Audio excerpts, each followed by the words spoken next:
Welcome back to the channel, guys. As you've seen in the title, today we're going to talk about 5 things to have your Ritchie water, any automatic water, ready for the winter. Let's get into the video. Before we get into that, got to feed some animals, get some hay to the sale. We'll get into the video. It's just me and my buddy Wesley right now. Your sister's sleeping.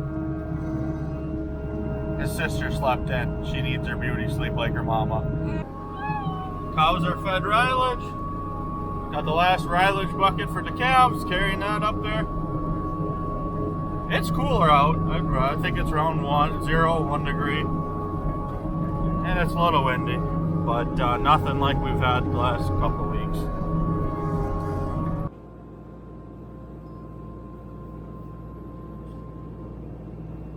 Puppy Mac's getting big. That's our ration. Second crop hay, rilage, and rye grain on top. Hopefully someday soon this will be a total mixed ration. But for now we're doing what we can and it's working pretty good. Calves are gaining very, very well.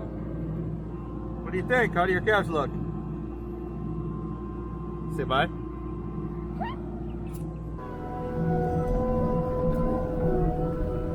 18 tough grass bales. Head north.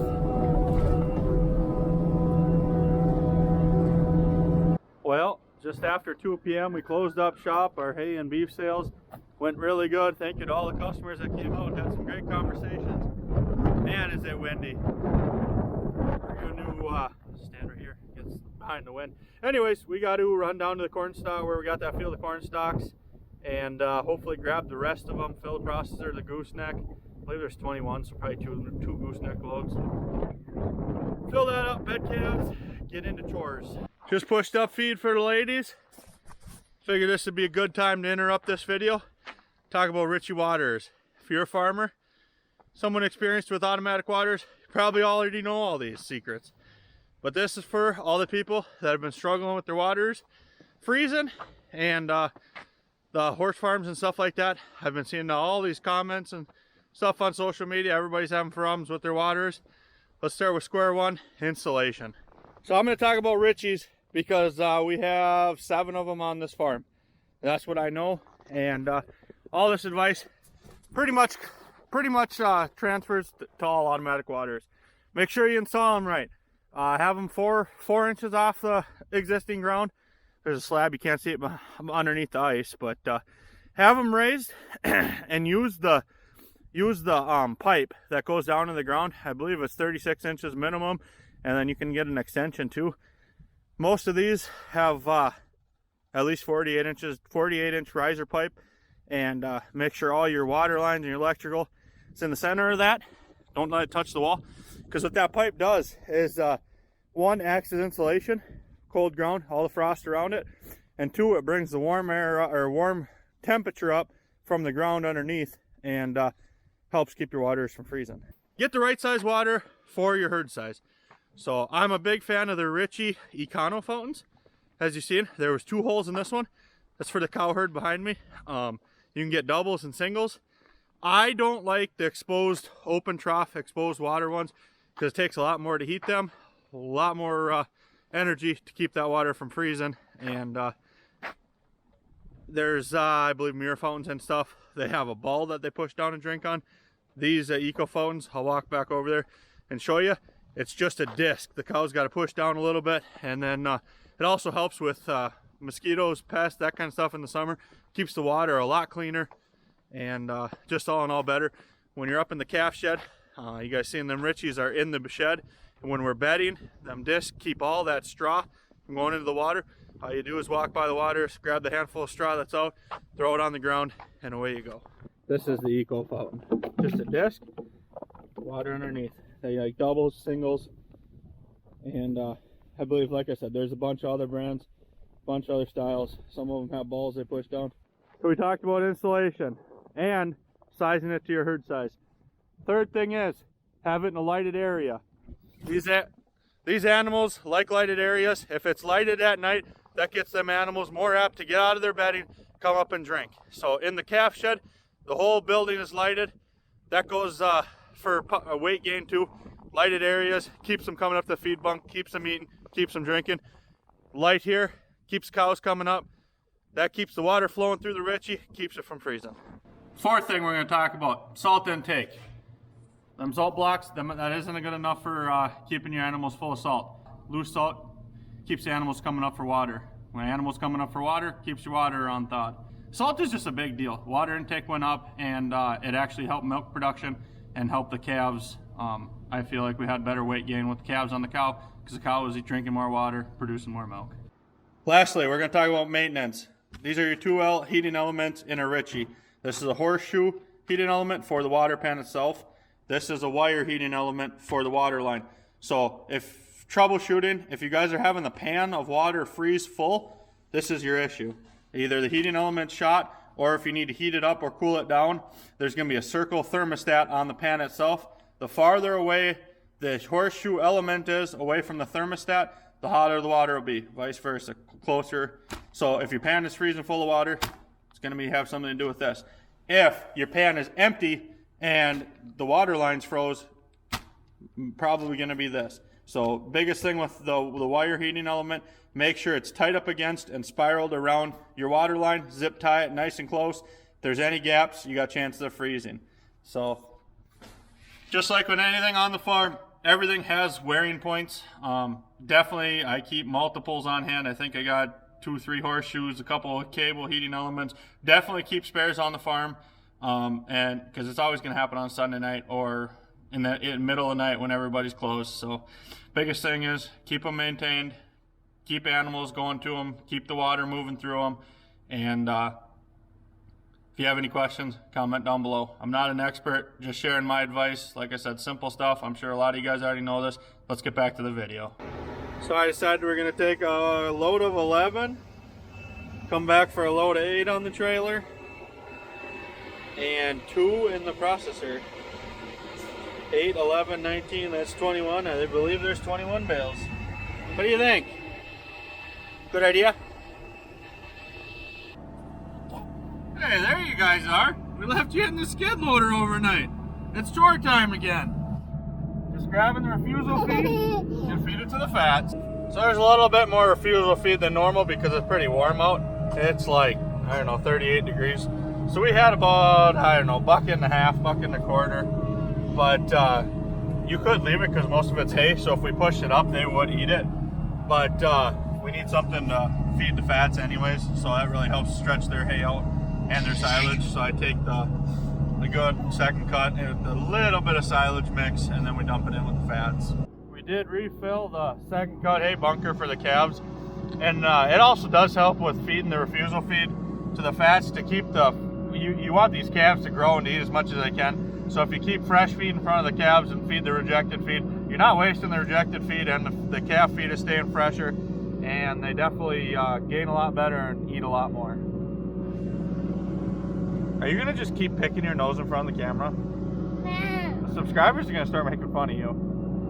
Please, can't you try? We're not done. So with the cows being in the 3rd trimester now, we actually ground up some alfalfa, and we're gonna start mixing alfalfa with silage, and they're all still getting free choice teff grass in the rings, but that's just to bump up the protein. Protein is huge in the 3rd trimester for calf growth.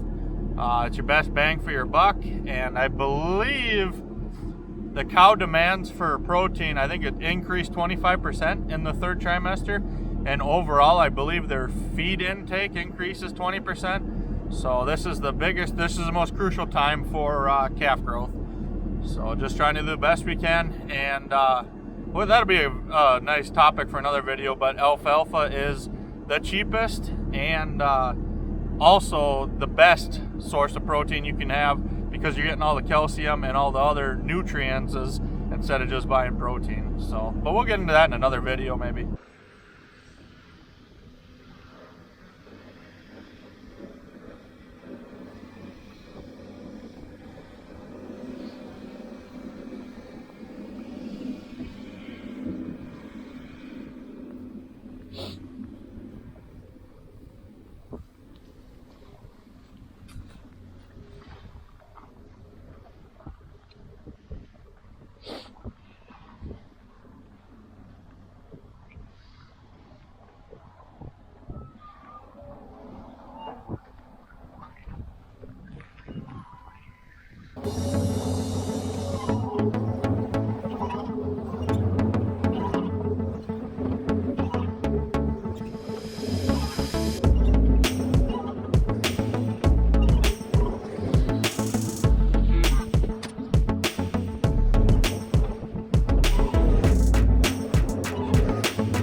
Tuesday, January 28th. 18 tough grass bales heading north. Beautiful sunny day when you're out of the wind. I think they're talking a temperature of upwards of 40 degrees. So things are gonna get sloppy. Let's get into hauling.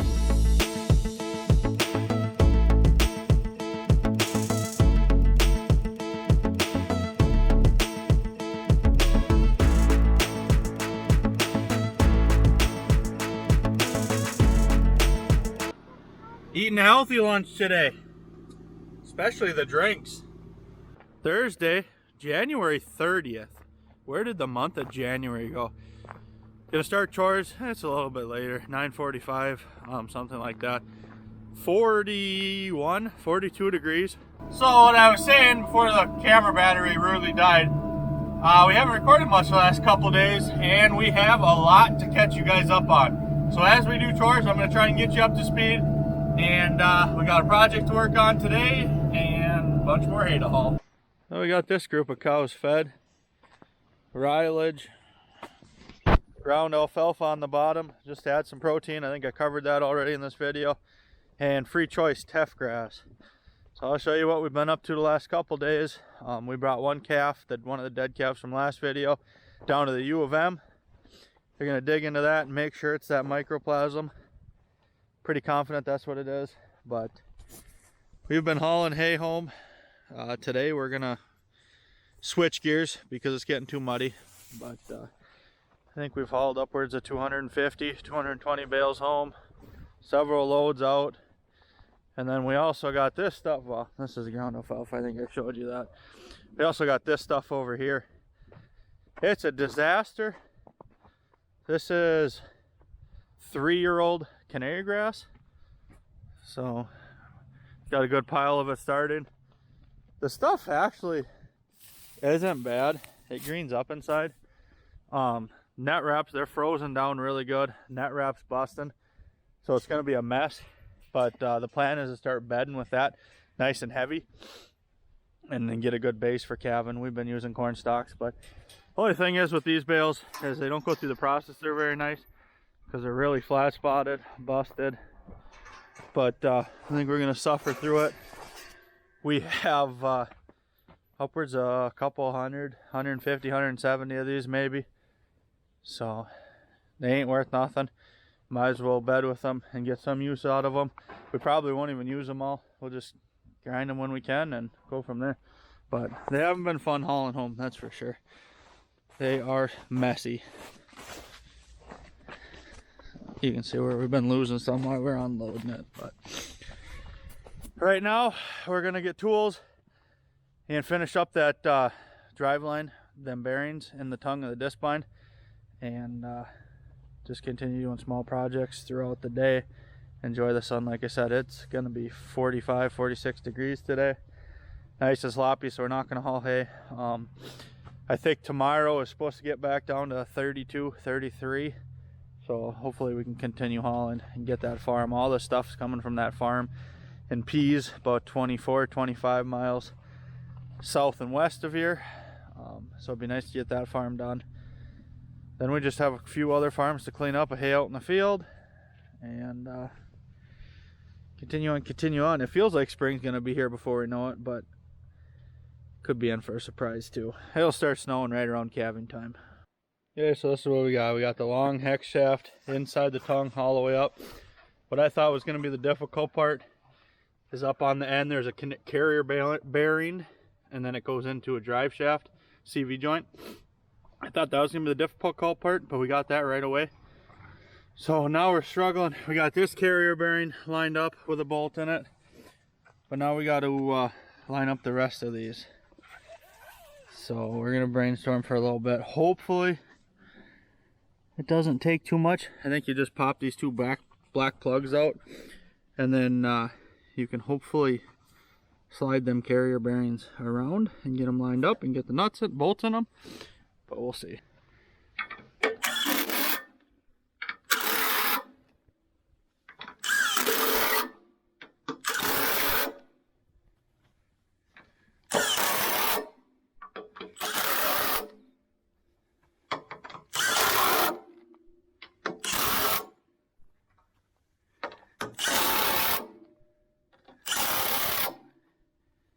Pretty simple.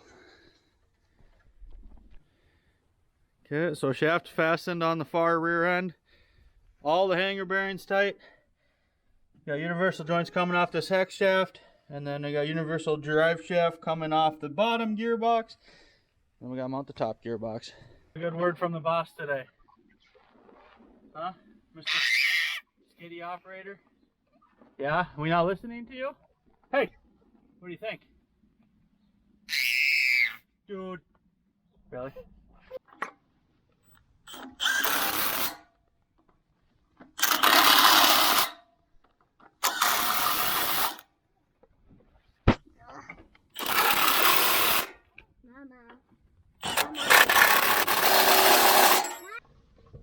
The shafts are on, gearbox is on, nuts and bolts are tight.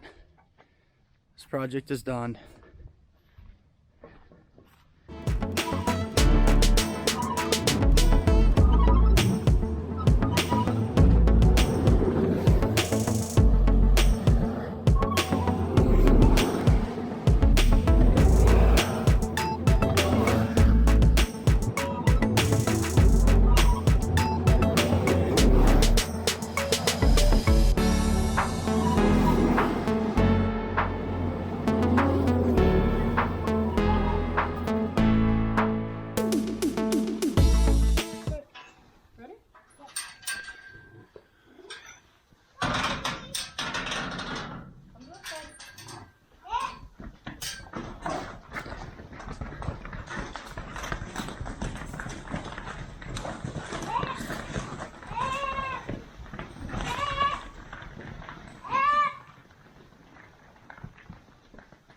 Good job working your calves. Hey, did I find the boss sleeping on the job? Mitter, what are you doing? What are you doing, Mac?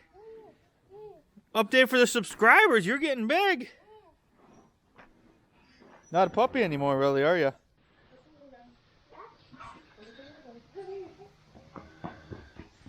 Everybody likes their new bedding. Kept up with the bedding, but the scrape alley got really deep due to all the cold, so it was freezing to the concrete. So it was a little bit deeper than normal. I think that was probably 7-8 days of not scraping. So this group of the heavier weights is doing really good. If you guys have been following the channel, it's that group of lightweights that we've been having trouble with this year.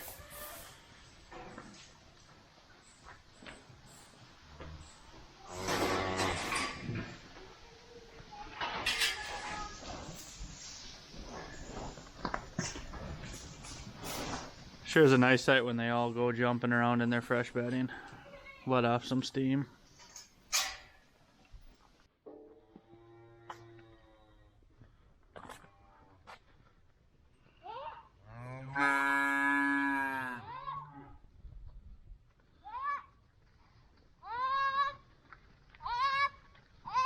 Oh, one got away!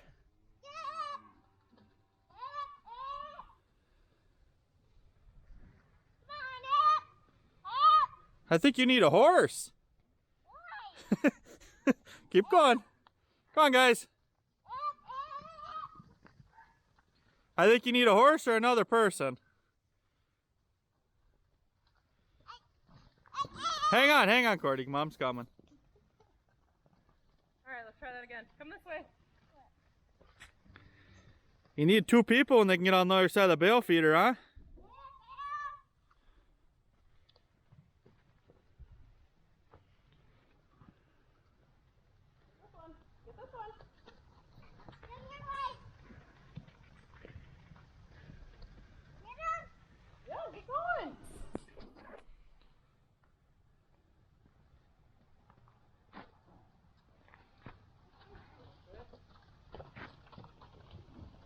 Grab the other two. Corey, go behind you. Grab the other two.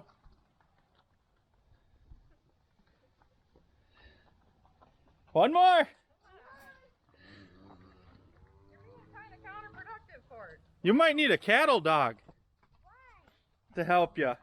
Well, you got a halfway decent one. Except you're not always on the right end, are you, my? Good girl, Maya. All right, grab your gate. Tell the subscribers what calf that is. That's Jimmy? Yeah. Is he friendly? Yeah. He's a good boy. Yeah.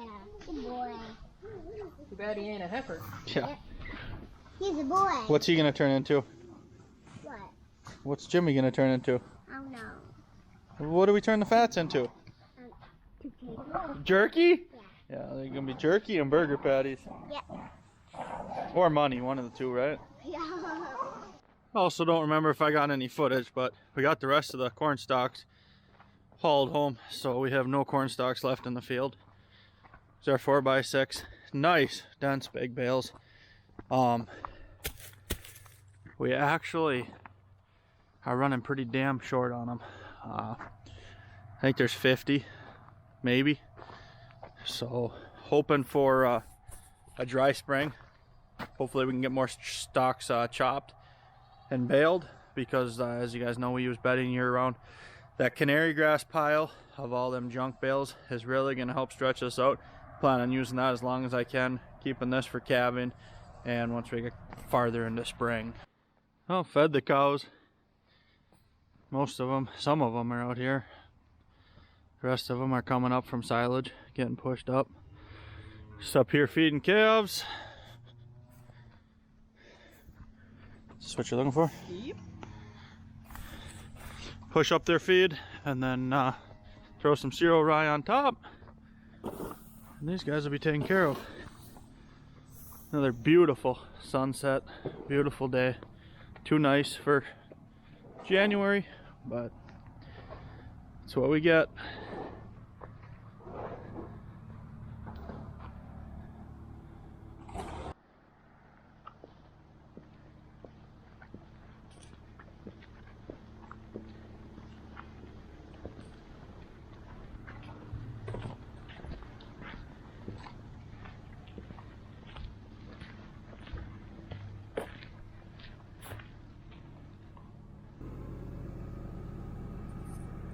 Morning! Just out here down by the hay pile in front of the cows. Started the truck, it sat down here because we got done unloading late last night. Didn't bring you with yesterday, nothing, just hauling hay. Anyways, February 1st today, I would like to give you guys a huge shout out. We gained 587 subscribers in the month of January. The channel's been doing really, really good, and it's all due to you guys. Thank you. Please help us continue to help us hit our goal or work towards our goal. If you haven't subscribed yet, it's free. The YouTube still says like 71% of you guys aren't subscribed. If you don't have an account, it's easy. Sign up. All you need is an email. Hit that subscribe button. It helps the channel greatly, and help us continue on towards our goal of 6,000 subscribers. So the weather today, we've had actually some pretty good heavy flurries, but right now we're kind of in a dead spot. It's going to be on and off snow all day. They're talking like 2 inches.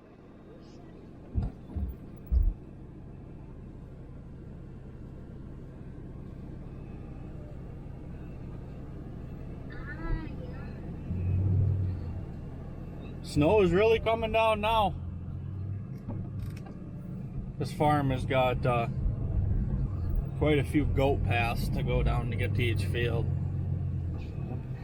I think this farm is like 70-ish acres, I believe. And 1, 2, 3, 4, 5, 6 different fields. I have been farming this place since 2016 or 17, I believe. So we've been farming this a while. Actually, it's probably a lot, probably 16 or 17. But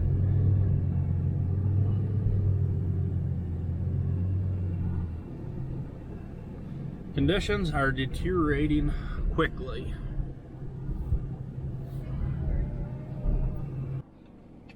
Pulling out of the swamp, last load of them canary bales. Hopefully we don't break through. Might actually be done snowing, or at least it let off. There's the pile of junk. Should be able to make use of it for bedding. If not, it'll get spread back out on the field. Be fertilizer value. It's a lot of messing around hauling home, but they'd just rotted out there. Might as well rot here. Spread them out on the field. Sunday, February 2nd. About 9 o'clock in the morning. 18 tough grass bales. Heading north. As you can see, we've been hauling crappy roads. But it's gonna be 33, 34, 35 degrees out today. So things are gonna get sloppy again. But we'll run this video through today, and then we will end this one out. But as you guys know, Sunday sale day. See what we get for business.